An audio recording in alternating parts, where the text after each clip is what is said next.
This is the 4-piece silver panel called She Holds Death, and it might be the most misunderstood piece I've ever made. When I first showed the concept, a few people were uncomfortable. It's dark, it's heavy.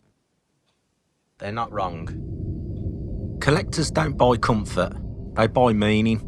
Every civilization carved skulls into stone, not because they feared death, but because they respected time.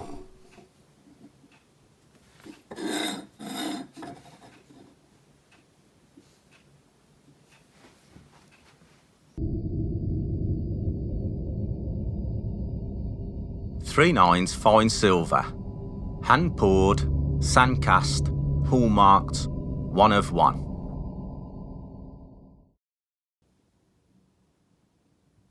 When the light hits the skull in the morning, it kind of changes expression.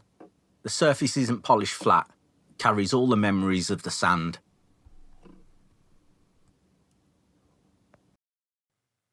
This isn't for someone decorating just to match a sofa. It's for someone who understands mortality. Someone who's built something, lost something, survived something.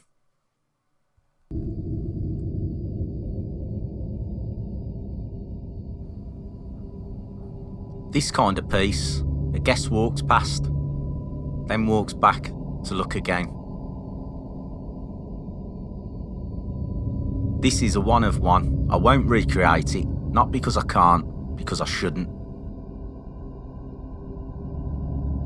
Owning something like this isn't about silverweight, it's about the quiet reminder that time is finite. When this leaves the studio, it becomes part of someone else's story. I'm not going to discount it, I'm not going to rush it.